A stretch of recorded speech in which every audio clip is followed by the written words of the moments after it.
Bonjour Géraldine, Bonjour, merci de m'accueillir.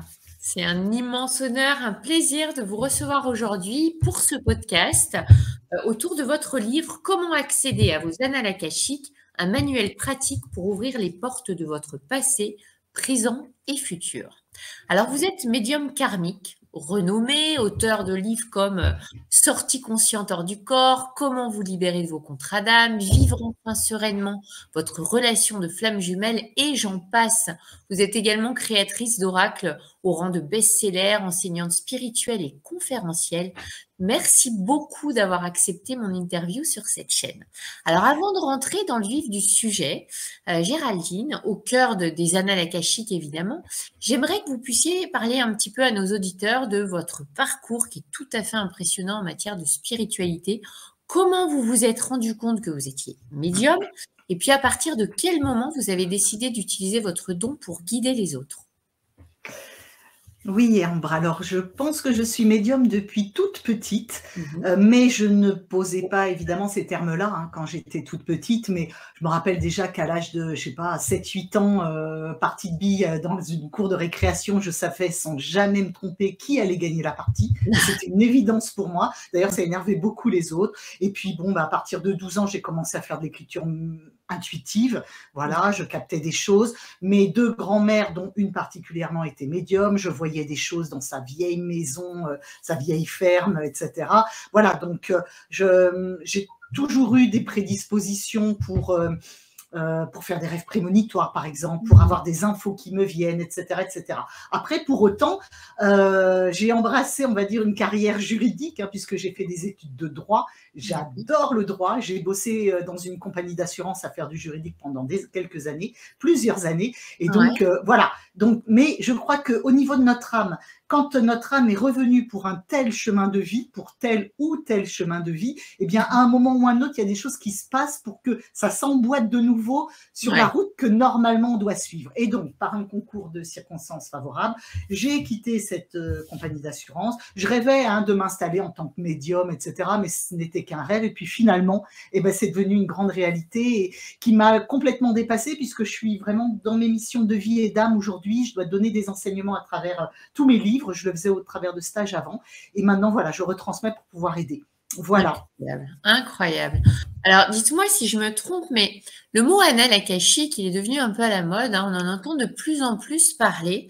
Moi, j'ai lu, alors je me souviens, j'ai baigné dans un environnement très, très connecté avec un père magnétiseur, une mère astrologue. Et je me souviens que vers l'âge de 13 ans, j'ai vraiment été appelée par un livre dans la bibliothèque de mes parents qui s'appelait L'homme mystère.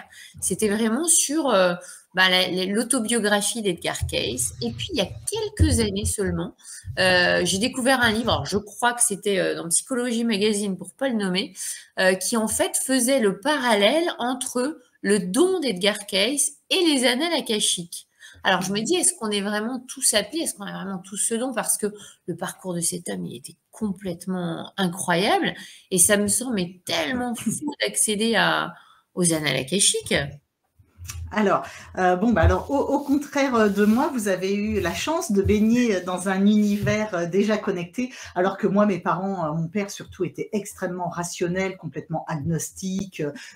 Voilà, donc c'était très compliqué de parler de spiritualité. Voilà, et puis j'avais une vie difficile quand j'étais petite. Mais bon, voilà, ça c'est encore autre chose. Donc, ça prouve que lorsqu'on doit être sur des chemins de vie, notre âme choisit de revenir soit dans une famille où il y a déjà de la spiritualité, ça nous aide, soit le contraire, parce qu'on doit se trouver malgré les épreuves. Bon, ça c'était une petite aparté. Alors effectivement, bon, Edgar Cayce et Casey, voilà, si on prononce un peu à l'américaine, mais bon, restons franchouillards.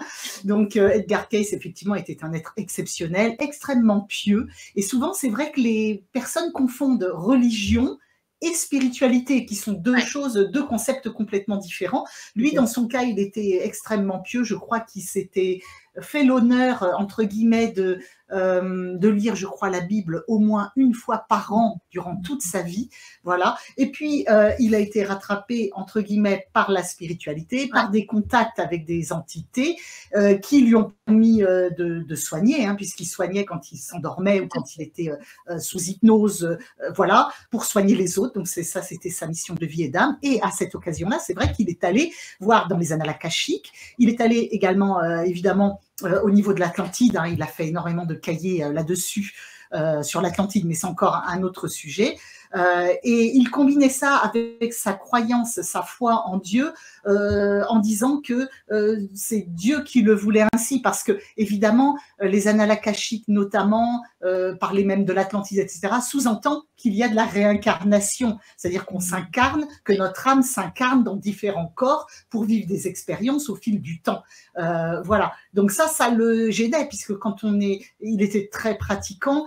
Et effectivement, normalement, on a une vie et puis après, on a la résurrection à la fin des temps, suivant nos actions, etc. Donc, il s'était quand même arrangé avec ça, parce que cette histoire de réincarnation veut dire qu'on a plusieurs vies, veut dire qu'on est plus dans la spiritualité et que l'on mène notre chemin selon nos expériences. Donc, les annales akashiques, c'est ça. Ça regroupe absolument tout ce qui peut exister ou ce qui va exister, ce qui existera, ce qui a existé et ce qui existe de nos différentes expériences, en fait. Donc, ça sous-entend que l'âme est éternelle, que l'âme passe à travers les différentes incarnations et vient vivre différentes expériences. D'accord. Alors, pour faire le parallèle avec votre travail au sein des annales akashiques, vous expliquez dans ce manuel comment y accéder. Donc, vous êtes vraiment guide pour apprendre aux gens à s'y connecter. Est-ce que, comme Edward Cayce ou Casey, vous aussi, vous utilisez les annales akashiques pour guider les gens à travers du soin, pour une autre mission ? Alors, c'est vrai que je rebondis à ce que vous disiez également tout à l'heure, les annales akashiques, c'est une grande mode, mais un peu comme les flammes jumelles, on les sort à toutes les sauces, c'est une grande mode, hein, les flammes jumelles sont une grande mode, les annales akashiques deviennent une grande mode, donc ça veut dire qu'il y a à boire et à manger. Alors, je ne prétends pas, bien sûr, détenir la vérité vraie avec un grand V, voilà, d'ailleurs, il faut toujours prendre le discernement, que ce soit moi, d'autres, etc. Chacun prend ce qui vibre pour lui, et ce qui ne prend pas, il faut le laisser de côté. Mais quand même, moi, ça me fait partie, en tout cas, moi, selon mes convictions, ça fait partie vraiment de mes missions de vie et d'âme. Les flammes jumelles, c'est un autre sujet, on aura peut-être une occasion un jour, parce que c'est un vaste sujet, voilà, et les annales akashiques aussi. Alors, les annales akashiques, effectivement, on y accède sous certaines conditions, voilà. On ne peut pas y accéder n'importe comment, on ne peut pas faire n'importe quoi. Il y a énormément de personnes qui disent se connecter aux annales akashiques et ce n'est pas forcément le cas. Voilà. Par contre, tout le monde peut accéder à ces annales akashiques avec voilà, certains protocoles, avec une certaine intention, avec une certaine vibration. Et notamment quand les personnes qui font des rêves prémonitoires, c'est que la nuit, elle se décorpore. Alors là, c'est l'objet de mon livre c'est l'objet de mon livre Sortie consciente hors du corps, où j'explique comment faire des décorporations, tout ça. Mais bref, ça c'est encore un autre sujet. Simplement que la nuit, quand on se décorpore, on va piocher des informations, on va peut-être voir nos guides de lumière, pas peut-être d'ailleurs, sûrement, très certainement nos guides de lumière, on peut voir des personnes décédées, etc. Et notamment, on peut aller dans les annales akashiques. Et c'est pour ça que lorsqu'on fait des rêves prémonitoires, souvent on ramène des infos qui ne se sont pas encore produites, mais qui sont déjà inscrites dans les annales akashiques. Voilà. Donc, ça veut dire que la nuit, on a une certaine vibration, puisqu'on a le mental en moins, le mental est au repos, notre corps est au repos, etc. Donc, on peut accéder plus facilement aux annales akashiques. Mais bien évidemment, là, dans mon dernier livre, là, dans mon nouveau livre sur les annales akashiques, j'explique tout le protocole pour accéder de façon consciente aux annales akashiques. En fait, ce qu'il faut voir, c'est que tous mes livres, là, comme pratique médiumnique, comment accéder aux annales akashiques, les flammes jumelles, enfin, tous les livres que j'ai faits sont issus d'une quinzaine d'années de stages que j'ai pratiqué. J'ai monté ces stages en canalisation médiumnique avec mes guides de lumière. Ils m'ont enseigné sur tout ça. Donc, tout ce que je retransmets dans les livres, c'est issu d'une quinzaine d'années de stage. Donc, j'ai beaucoup de recul là-dessus. J'ai vu des milliers de personnes qui sont passées par mes stages, voilà, puisque mes stages étaient très courus. Et puis, j'ai arrêté tous les stages, on me les demande. D'ailleurs, je sais pas, peut-être que je remettrai des stages en place parce qu'on m'en demande vraiment beaucoup. Mais en attendant, comme les gens ne pouvaient plus venir à ma rencontre pour les stages, j'ai décidé, moi, d'aller à la rencontre des autres et de leur donner tous les enseignements que j'avais à travers ces livres. Donc, je sais que ça fonctionne, je sais que ça marche parce que c'est vraiment issu d'expériences. D'ailleurs, dans le livre « Comment accéder à vos annales akashiques », il y a 4 cas concrets pour vous montrer comment ça se passe, comment ça s'emboîte par rapport aux vies des personnes, etc. C'est des cas, alors bien évidemment, j'ai changé les prénoms. Bien sûr. En mesure de confidentialité, hein, puisque moi, je suis quand même tenue à la confidentialité, mais c'est des cas qui sont issus de mes stages, de quelques stages que j'avais faits, notamment, voilà, sur les annales akashiques.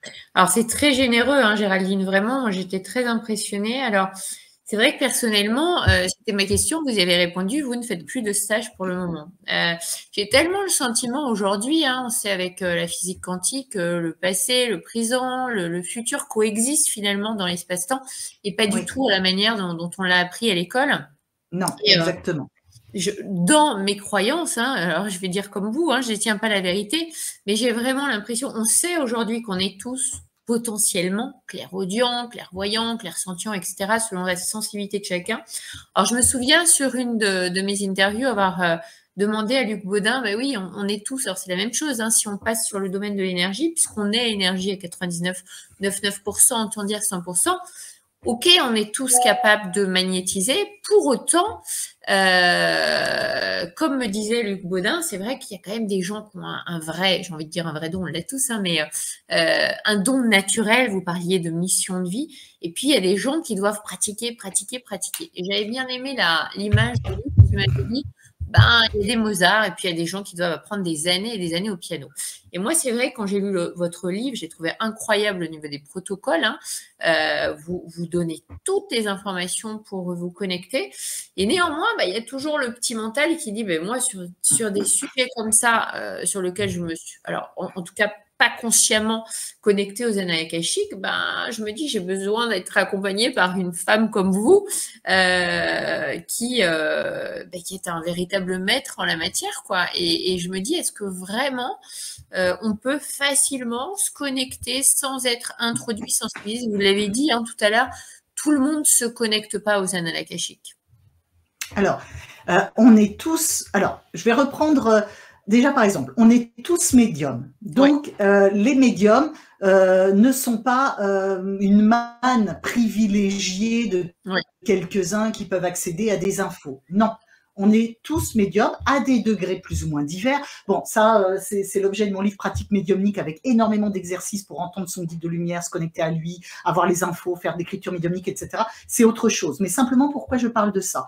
Parce que la médiumnité, la sensibilité médiumnique se développe. C'est exactement comme un coureur. Alors, vous parliez du musicien, mais c'est pareil. Exactement comme un coureur un sportif de haut niveau. Il va devenir sportif de haut niveau, même s'il a des capacités à la base, mais il va devenir sportif de haut niveau parce qu'il va s'entraîner. Il ne va pas devenir sportif de haut niveau, là, comme ça, d'un coup. Voilà. Et la médiumnité, les annales akashiques, tout ce qui concerne la spiritualité, le magnétisme, etc., c'est la même chose. Même si on a des prédispositions à la base, plus ou moins affirmées, mais on les a, on a ce potentiel. Et à partir de là, il faut travailler comme un sportif de haut niveau pour pouvoir le développer. De toute façon, par exemple, toutes les personnes qui nous écoutent là, c'est qu'elles ont quelque chose à faire de la spiritualité, de la médiumnité, des annales akashiques, etc. C'est que ça fait partie de leur vie. C'est qu'elles ont ce potentiel en elles. Parce que sinon, elles passeraient à côté de la vidéo ou du podcast. Voilà. Et ça ne les accrocherait pas du tout. Donc là, pour toutes les personnes qui nous écoutent, clairement, c'est qu'elles ont le potentiel. Donc déjà, voilà. Après, c'est question d'avoir confiance en soi et malheureusement, on a été formaté depuis l'enfance. Ça, tu n'y arriveras pas, ça, c'est pas rationnel, ça, c'est pas possible, ça, ceci, ça, cela. Voilà. Donc, il faut en fait, plus on avance sur un chemin spirituel, et la médiumnité en fait partie, les annales akashiques en font partie, tout ça, c'est des clés d'évolution pour nous permettre de cheminer, d'aller mieux, de faire des déblocages. Mon livre « Comment vous libérer de vos contrats d'âme », c'est ça, c'est pour aller débloquer les problèmes récurrents que vous rencontrez depuis plusieurs vies. Donc, tout ça, c'est de la spiritualité. Et donc, en fait, c'est se faire confiance, c'est se déformater de tout ce qu'on a appris petit par notre entourage, nos parents, par l'école, par nos relations, etc., etc. C'est se déformater de tout ça pour se mettre à nu et se dire tout est possible. Retrouver en fait notre émerveillement d'enfant qu'on a malheureusement, malheureusement perdu. Parce que, en fait, notre cerveau, on exploite quoi? Alors, je crois que c'est entre 9 et 12% de notre cerveau. Parce que la médiumnité, par exemple, c'est naturel. On peut se connecter. Aller dans les annales akashiques, c'est naturel. Aller régler ses contrats d'âme dans des vies antérieures pour que ça ne nous bloque plus aujourd'hui, c'est naturel. Nous sommes un être multidimensionnel. Nous sommes un être multidimensionnel divin, quelque part, venu vivre une expérience terrestre. Quand je dis divin, je ne parle pas forcément de religion, je parle d'énergie. Voilà. Donc, tout ça fait que oui, on a la capacité, on a tous la capacité, toutes les personnes qui m'écoutent là ont cette capacité, sinon ils ne seraient pas en train de m'écouter. C'est qu'il y a quelque chose qui vibre en eux.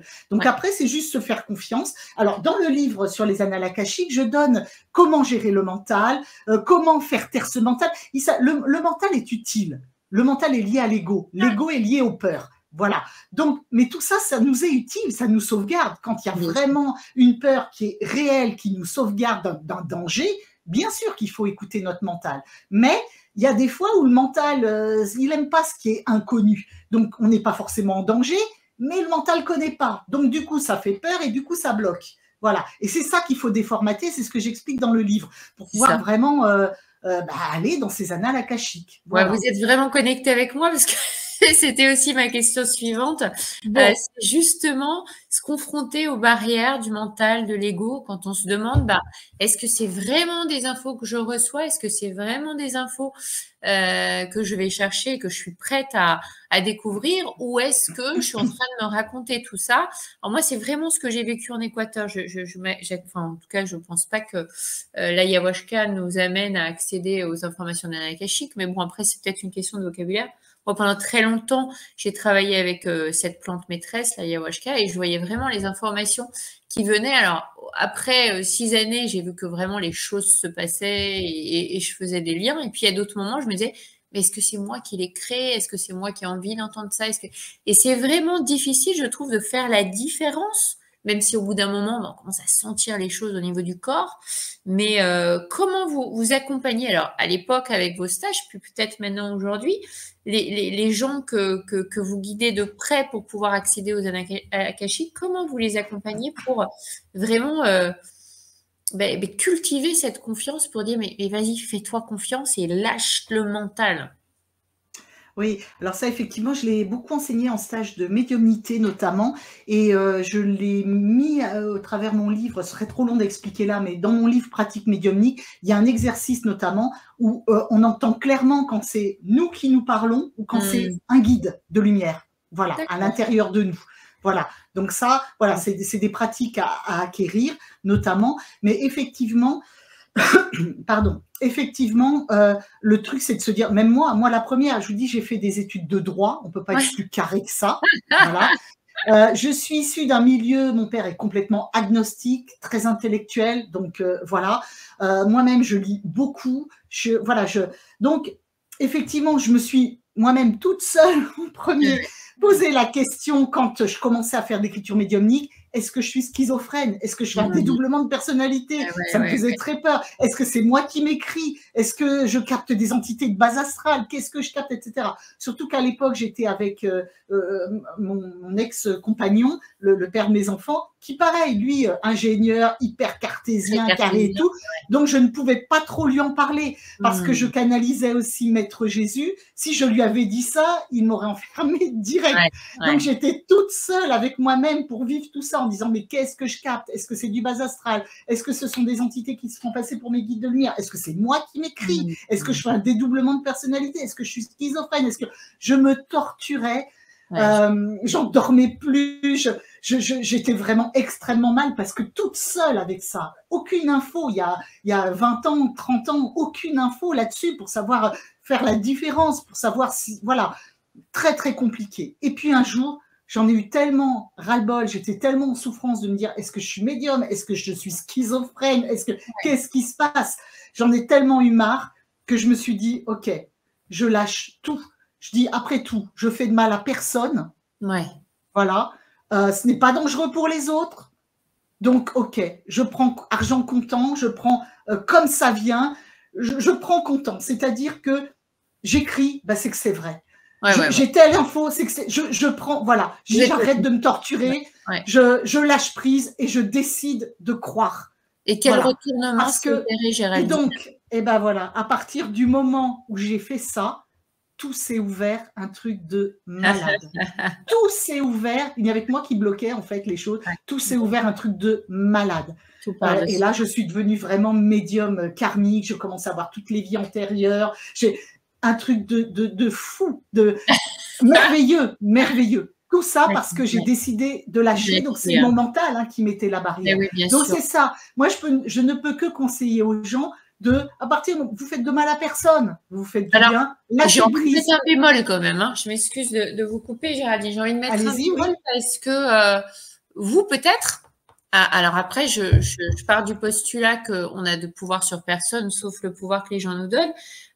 Si vous êtes dans la bienveillance, et j'en doute pas en vous entendant, en entendant votre parcours, etc., vous faites de mal à personne. Maintenant, si vous commencez à peut-être donner des infos où la personne, elle va le prendre pour argent comptant et que vous donnez des infos dans lesquelles vous pouvez plonger la personne, non pas dans l'amour, mais dans la peur, est-ce qu'on peut pas faire de mal, hein? Alors là, c'est votre cas, Géraldine, vous avez compris. Hein. Ouais. Alors là, effectivement, le souci qui se passe, quand on prend un chemin de spiritualité, qu'on soit magnétiseur, médium, énergéticien, voilà, tout ce que vous voulez, le plus gros danger qui guette une personne qui est thérapeute, qui est sur un parcours spirituel, etc., c'est l'ego. Et ça, les personnes qui se servent de leurs dons pour asseoir un pouvoir ou se donner de l'importance par rapport à quelqu'un d'autre, c'est une personne qui rate son incarnation. Je vais vous citer un exemple tout simple. Effectivement, lors d'une conférence que j'avais faite, dans les conférences, il y a toujours des médiums, des gens qui s'intéressent à la spiritualité qui viennent me voir. Je faisais une conférence avec des contacts de défunts dans la salle en direct. J'avais des défunts qui venaient, je disais, voilà, j'ai telle personne, c'est pour qui dans la salle, tout ça. Voilà.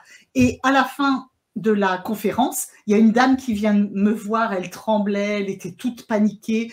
Et elle me dit, Géraldine, s'il vous plaît, dites-moi, j'ai besoin d'avoir un renseignement. Alors, je dis, qu'est-ce qui se passe, dites-moi. Et ben voilà, qu'est-ce qui s'était passé? Elle avait à côté d'elle une dame, elle n'avait rien demandé. Elle avait à côté d'elle une dame qui commence à lui dire, oui, moi, je suis médium, tout ça, bon, ok, je suis voyante. Et puis, la dame commence à lui dire, oh là là, mais vous avez un fils? Alors, la pauvre dame, elle dit, bah oui, oh, mais il va mourir dans un accident. Voilà. Elle était effondrée.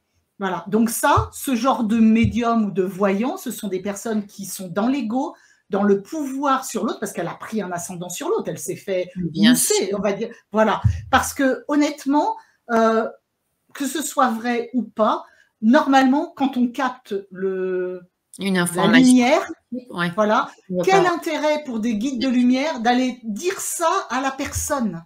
Alors donc, moi, la personne, je ne sais pas ce qu'elle a capté, mais elle a capté du bas astral qui lui a dit n'importe quoi. Moi, honnêtement, je ne voyais pas, donc je l'ai rassurée. Je lui ai dit non, mais le problème, c'est que le poison était immiscé, parce qu'elle peut très bien se dire, oui, Géraldine, elle dit ça juste pour me rassurer. Oui, elle le voit peut-être pas, parce qu'effectivement, je ne suis pas Dieu non plus. Voilà. Donc ça, ce sont des gens qui sont dans l'ego, ces médiums-là, c'est terrible. Terrible, parce que la personne, elle a dû capter ou du bas astral ou rien capter du tout, parce que si elle avait capté la lumière, jamais, jamais, au grand jamais, un guide de lumière ne lui aurait dit ça pour inquiéter cette pauvre dame. Alors, je vais même aller plus loin, Géraldine, je vais vous poser la question. Moi, je vais vous dire comment je le vois et ça m'intéresse d'avoir votre point de vue. Moi, je pars du principe que on sait aujourd'hui avec la physique quantique qu'il y a toutes les possibilités, toujours, donc on peut toujours basculer d'une ligne à une autre. Donc finalement, est-ce que vraiment on peut dire, là, elle a presque donné de l'importance parce qu'elles sont deux à regarder cette ligne-là, si elle a accrédité la vision de cette médium. Exactement, parce que, alors, il y a des événements en fait inéluctables qui doivent se produire. Notre libre arbitre, il est où? Il est dans la façon de réagir à tel ou tel événement. Et puis, il y a des événements qui ne sont pas inéluctables et qu'on peut éviter. Je suis bavarde, je suis désolée, mais si vous voulez, je peux ça m'intéresse, c'est passionnant. Et c'est vraiment un sujet qui m'intéresse parce que je me suis toujours posé la question, est-ce qu'on peut tout réactualiser ou est-ce qu'il y a vraiment des choses qui sont écrites?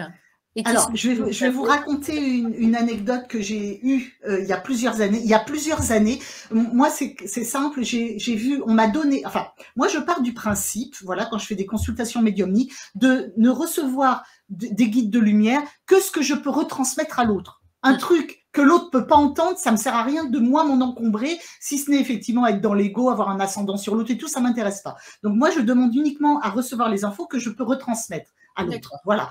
Donc, j'ai vu la mort pour certains, voilà, dans leur entourage, etc. Je l'ai vu à 3 ou 4 reprises. Je vais juste vous raconter une anecdote sur une des… Avec plaisir, au contraire. Voilà, qui peut expliquer un petit peu où est le libre arbitre, etc. J'ai une dame qui vient me voir, elle est d'origine tahitienne et elle vient me voir, donc c'était en France, elle venait installer son fils. Elle me dit, voilà, je viens vous voir, je vais installer mon fils parce qu'il fait maintenant des études supérieures, il allait en école de Subdeco, ou je ne sais plus exactement, ça fait très longtemps, ça fait au moins 15 ans. Donc, elle me dit, je voudrais savoir comment ça va se passer, ses études, comment ça se passe, est-ce que tout est OK? Là, ça y est, je vais trouver un appartement, il commence ses études. Donc, moi, je vais repartir. Au moment où elle me dit ça, je le vois pendu, le gosse. Oh là. Donc, évidemment, je me suis dit, waouh, qu'est-ce que je fais de cette information? Je ne peux pas dire à la dame, écoutez, votre fils, il va se pendre. C'est impossible. Donc, je me suis dit, OK, je ne peux pas lui dire ça, mais si j'ai l'info, c'est que je peux peut-être agir, qu'il y a un libre arbitre, parce que si c'est inéluctable, je ne l'aurais pas vu. Donc, je dis, qu'est-ce que j'en fais?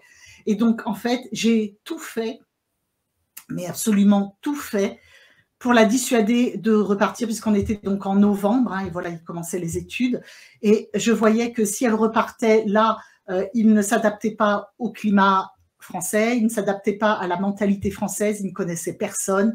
Pour Noël, il était tout seul, il se pendait. Voilà. Je voyais que si elle restait, comment dire, qu'elle repartait à partir de mi-janvier, qu'elle passait les fêtes avec lui, etc., il avait 2-3 mois de recul par rapport à son année scolaire, il commençait à avoir des amis, des connaissances en tout cas, etc., à échanger avec d'autres jeunes. Voilà, il était sorti d'affaires. Donc, j'ai tout fait pour la dissuader de repartir. Voilà, je lui ai dit, mais non, vous avez le temps, restez avec votre fils, vous repartirez mi-janvier, il a besoin de passer les fêtes avec vous, pour l'instant, il ne connaît personne. Voilà, j'ai tout fait pour la dissuader. Elle m'a dit, bon, écoutez, oui, je vais voir. Bon, bref, voilà, elle est repartie.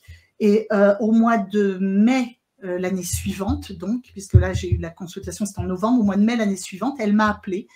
Elle m'a téléphoné comme si de rien n'était, en me disant, écoutez, oui, finalement, enfin, elle m'a même pas dit qu'elle était restée pour les fêtes, mais elle m'a dit, écoutez, là, mon fils, il termine son année de cursus, il a réussi, comme vous aviez dit, nanana, parce que je lui avais parlé aussi de ses études et tout.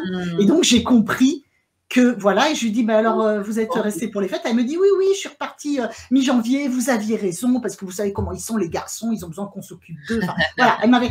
Et donc… Voilà, donc c'est pas moi qui ai sauvé la mise, c'est simplement qu'il y avait le libre arbitre. Elle aurait pu repartir, cette dame, elle aurait pu repartir, ne pas m'écouter. Voilà, elle avait son libre arbitre et auquel cas, je pense que voilà, moi je le voyais pendu, ce jeune. Donc, elle a choisi autre chose. Donc, à partir d'un événement, qu'est-ce qu'on en fait? Elle a choisi donc de rester. Et voilà, donc c'est pas moi qui ai sauvé la mise. Voilà, c'est simplement elle, son choix, ce qu'elle en a fait. Donc voilà, oui, on a le choix, voilà, on a un libre arbitre quand même. Et notamment, pour revenir aux annales akashiques, tout est inscrit, tous nos passés, tous nos présents, et j'insiste sur les pluriels, et tous nos futurs sont inscrits. Du plus petit microbe, amibe, voilà, au plus grand de tous les univers. En passant par les planètes, les êtres, les gens, les animaux, l'eau, etc. Tout est inscrit. Si on a plusieurs, vous prêchez une convaincue, évidemment. Quel intérêt d'aller, pour vous, dans les annales akashiques finalement, c'est d'aller réparer votre spécialité à vous, ce qui rejoint un peu ma question par rapport à Edgar Cayce. C'est non pas peut-être de soigner, mais d'accompagner à les… alors quand je dis guérir, c'est peut-être pas le bon mot, mais d'aller comprendre pourquoi il y a un blocage qui se trouve dans le passé pour pouvoir s'en défaire. C'est votre spécialité, elle est où à vous? Oui, alors effectivement, vous avez un champ très très vaste. Oui, moi en fait, je vois les vies antérieures. je soigne l'âme, je débloque des choses. Toujours pareil, quand je dis je, c'est-à-dire que lorsque Oui, cela non, m'est bien sûr. permis, parce Oui, que c'est ouais, pas ouais, ouais. moi. Moi, si on me coupe le fil là-haut, j'ai plus rien. On est Donc voilà, reliés, ouais. je travaille, voilà, on est reliés. Donc, dans mon livre Comment vous libérer de vos contrats d'âme, c'est ça. Je donne tous les protocoles pour savoir si vous avez subi ou engrangé des contrats d'âme, par exemple, dans des vies antérieures qui vous bloquent encore aujourd'hui. Et avec évidemment tous les protocoles pour pouvoir vous en défaire, pour pouvoir avancer. Parce que dans une vie antérieure, par exemple, vous avez peut-être fait le vœu d'un amour éternel sur le coup. Et normalement, ces contrats-là se défont. Mais si, pour une raison X ou Y, l'âme considère qu'elle n'a pas été au bout du truc, peut-être que le contrat ne s'est pas défait. Et que dans votre vie actuelle, vous subissez toujours ce contrat d'âme, d'amour éternel concernant une autre personne, et que du coup, dans votre vie actuelle, vous n'arrivez pas à garder une relation, ou vous êtes toujours célibataire, ou il y a quelque chose qui bloque. Donc voilà, après je donne tous les protocoles pour s'en défaire. Donc tout ça, on peut aller voir dans les annales akashiques par rapport à ça. Mon but à moi, c'est d'aider, de guider comme je le peux, mais du mieux possible, bien évidemment, pour que la personne puisse avancer sur son chemin.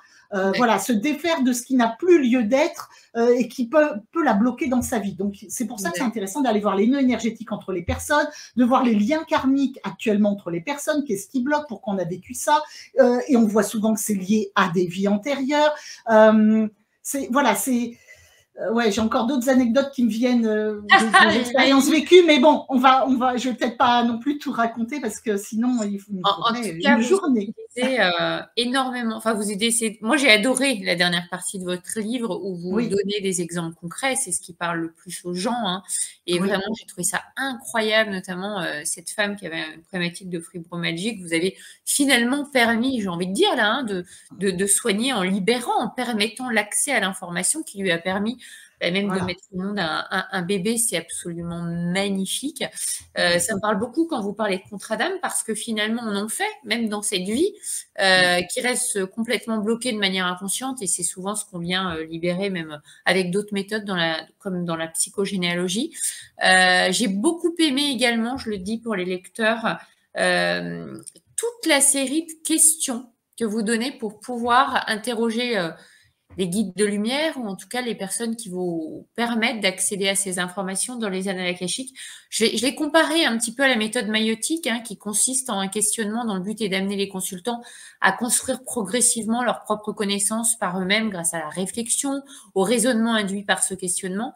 Et vraiment, moi, je suis kinésiologue à côté en plus de cette chaîne et puis j'utilise d'autres outils, mais j'ai trouvé vraiment les questions hyper pertinente. On sent qu'il y a une expérience. Je me suis dit, même pour les plus incrédules, c'est une partie du manuel qui est hyper précieux, quoi. Donc, je recommande vraiment chaudement, Géraldine, j'imagine que vous avez des clients très fidèles. Oui. Mais en fait, ce livre, comme tous les autres, comme je le disais, je l'ai fait en canalisation médiumnique avec mes guides de lumière. C'est les enseignements que j'ai reçus. Donc, tous les questionnaires qu'il y a très pointus qui permettent d'avoir des réponses quand on va dans les annales akashiques, ce sont mes guides de lumière qui m'ont incité à poser les questions comme ça, à affiner, etc.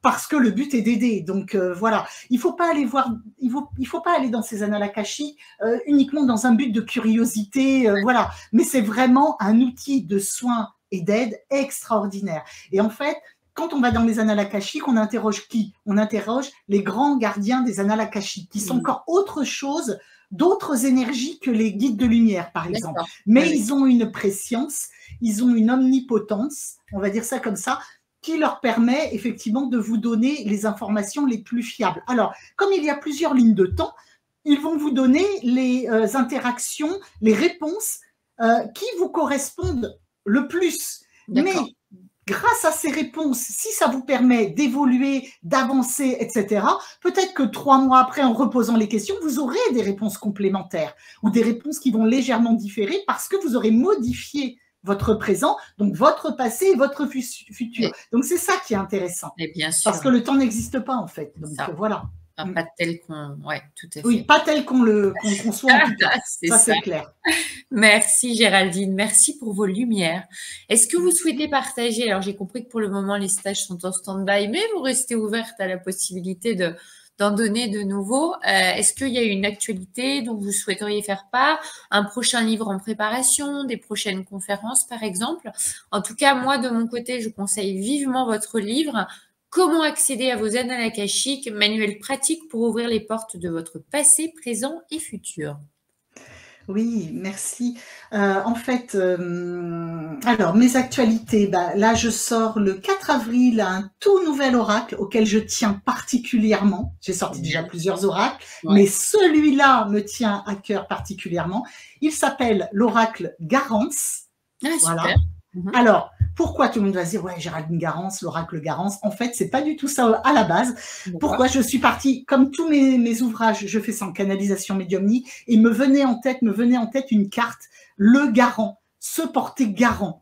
Voilà. Parce qu'on n'a jamais un nom de famille par hasard en langage des oiseaux. Voilà, oui, mais attendez, quand je vais vous dire l'histoire, j'avais cette carte en tête, se porter garant, le garant, le garant, le garant. Et je me suis dit, cette carte-là, c'est la meilleure carte d'un jeu, il faut que je fasse un nouveau jeu, un nouvel oracle, et ce sera la meilleure carte. Et quand cette carte va sortir dans le jeu, le garant va se porter garant de tout le jeu, c'est-à-dire que ça va annihiler les mauvaises cartes. Donc déjà, ça voilà. Et puis après, je me suis dit, le garant, c'est proche de mon nom, en fait, Garance. Et il faut voir que Garance, c'est comment dire, l'anagramme du mot ancrage. Ah, magnifique quand même. Donc je me suis dit, l'oracle Garance est tout trouvé parce que c'est un oracle d'ancrage où les gens vont pouvoir avancer. Il y a cette carte, le garant, qui est une carte lumineuse, la meilleure carte de toutes. Et pour la petite anecdote, cet oracle, en fait, j'ai cherché un illustrateur ou une illustratrice une première fois. On en était à la signature du contrat avec mon éditeur et ça a capoté au dernier moment. J'ai cherché une deuxième illustratrice. On en était avec mon éditeur à la signature du contrat. Ça a capoté. J'ai cherché une troisième illustratrice, rebelote. Et là, je me suis dit, qu'est-ce qui se passe? En fait, qu'est-ce qui se passe? Moi, je cherchais des illustrateurs qui faisaient avec des logiciels, notamment en AI. Oui, les intelligences artificielles, ouais. Voilà. Et là, je me suis dit, c'est que il faut pas que je fasse ça. Faut pas que je fasse ça. Ok. Alors, je me suis dit, qu'est-ce que je vais faire? Et là, je me suis dit, l'oracle Garance, c'est mon nom. Eh ben, on va continuer en famille. Donc, l'illustrateur, c'est un de mes fils. C'est génial. Qui a fait ça à la main. Et là, ça a fonctionné tout de suite. Les cartes sont magnifiques. Très simples. C'est un oracle, comment dire? C'est un oracle général de la même trempe que l'oracle G, vous voyez, c'est un oracle classique en fait, qui permet de voir toutes les situations. Il y a de l'amour qui a été insufflé dedans. Et puis j'ai envie de dire, l'ancrage, quand vous parlez d'ancrage, pour être vraiment connecté, on dit toujours qu'il faut être hyper ancré, quoi. C'est vraiment cet élémentaire ciel. Hein. Exactement. Plus on veut être connecté au ciel, et plus ça veut dire qu'il faut être enraciné, ancré à la terre. Voilà. Donc, cet oracle me tient à cœur et il a vraiment l'oracle Garance, là, une énergie particulière et une histoire particulière. Voilà. Il est déjà en précommande, voilà, s'il y en a que ça intéresse. Il sort le 4 avril. Bah écoutez, ce sera peut-être l'occasion qu'on se retrouve pour une nouvelle interview. En tout cas, on vous souhaite beaucoup de succès avec l'ensemble de vos livres. Si on veut vous consulter, on passe par votre site internet, vous consultez en visio, comment ça se passe? Alors, pour me consulter, mes consultations sont exclusivement sur la rubrique consultation médiumnique de mon site internet, donc géraldinegarance.fr. Après, il faut savoir que quand je mets des consultations en ligne, j'en informe les gens sur mon compte Instagram, Géraldine Garance, auteur avec un E à la fin, puisque je suis une fille. Voilà. On va remettre les liens, Géraldine. Voilà. Pourquoi je dis ça? Parce qu'en général, quand je mets des consultations en ligne, en un quart d'heure, une demi-heure, une heure, il n'y a plus de place. Voilà, ça part très, très vite. J'ai énormément d'attentes. Voilà, on me demande énormément de stages. Voilà, donc je fais ce que je peux comme je peux. Mais en tout cas, du coup, pour prévenir les gens, pour que tout le monde puisse pouvoir s'inscrire comme ils le souhaitent, voilà, je mets ça sur mon compte. Alors, et puisqu'on en est là, j'incite les gens également à me suivre donc sur mon compte Instagram, Géraldine Garance, auteur. Pourquoi je dis ça? Parce qu'il y a des faux à mon nom. Voilà, notamment sur Facebook, etc. Alors, j'ai été obligée je voulais plus avoir Facebook, j'ai été obligée de remettre Facebook juste pour avoir un visuel sur Facebook parce que je me suis fait usurper comme beaucoup de gens dans la spiritualité. Voilà, c'est tout un réseau actuellement. Et donc, voilà, j'incite, si vraiment vous voulez me suivre, c'est Géraldine Garance, auteur sur Instagram. Et Voilà, ben, pas on va autre mettre part. Voilà. tout Et je ça ne. dans l'intitulé de la vidéo sur YouTube pour Voilà. vous retrouver facilement. Et Voilà. Alors, voilà. Attention aux faux. c'est pas étonnant, j'ai envie de fermer la parenthèse comme ça, de dire que quand on est médium et connecté à autant de guides, on puisse se faire à un moment donné usurper son identité. Hein. Ben, le sombre guette, en fait. Voilà, c'est un combat ombre-lumière. C'est ça. Voilà. Et ben, on vous souhaite énormément de succès, Géraldine, et vraiment au plaisir de vous avoir sur cette chaîne. Merci encore pour votre interview. Plein de bonnes choses. Merci, à bientôt. Merci à tous. Au revoir.